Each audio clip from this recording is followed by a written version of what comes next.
Hello সবাইকে, good morning. আমি মনীষা। এটা আমার ইউটিউবে বানানো আজকে ফার্স্ট ভিডিও।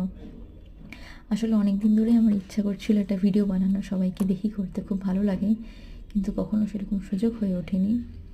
তো আজকে একটা খুব ভালো জায়গায় আমরা যাচ্ছিলাম, তো মনে হলো যে আজকে থেকেই শুরু করা যাক। তো এই হচ্ছে আমার ফ্যামিলি, মানে আমার ফ্যামিলি আরও অনেক বড়। তো তারা অলরেডি ডেস্টিনেশনে পৌঁছে গেছিলো। আমাদের ট্রেনটা লেট ছিল বলে আমাদের পৌঁছাতে পৌঁছাতে একটু লেট হয়ে গেছে। তো তোমরা দেখো, আশা করি ভিডিওটা খুব ভালো লাগবে তোমাদের। তো ফাইনালি আমরা গ্রামে এসে পৌঁছেছি। তো এই হচ্ছে আমাদের দিদিমা। এনার বয়স অনেক, প্রায় 100 বছরের কাছাকাছি, কিন্তু ভীষণ মজা করতে ভালোবাসে আর আমাদেরকে খুব ভালোবাসে। তো আমরা সবাই মজা করতে করতে যাচ্ছিলাম।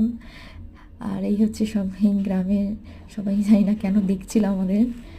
তো ঠিক আছে, চলো আমরা যাচ্ছিলাম। এবার ফাইনালি এসে পৌঁছেছি। আর ততক্ষণে আমার বাড়ির অর্ধেক লোক খেতে বসে পড়েছিল, কারণ আমাদের পৌঁছাতে পৌঁছাতে লেট হয়ে গেছিলো। আর এই দিদিমাই আমাদেরকে ইনভাইট করেছিল, ওনার বয়স হয়ে গেছিলো বলে আমরা দেখতে গেছিলাম। আরও অনেক ভিডিও আছে, তোমাদের সঙ্গে শেয়ার করবো।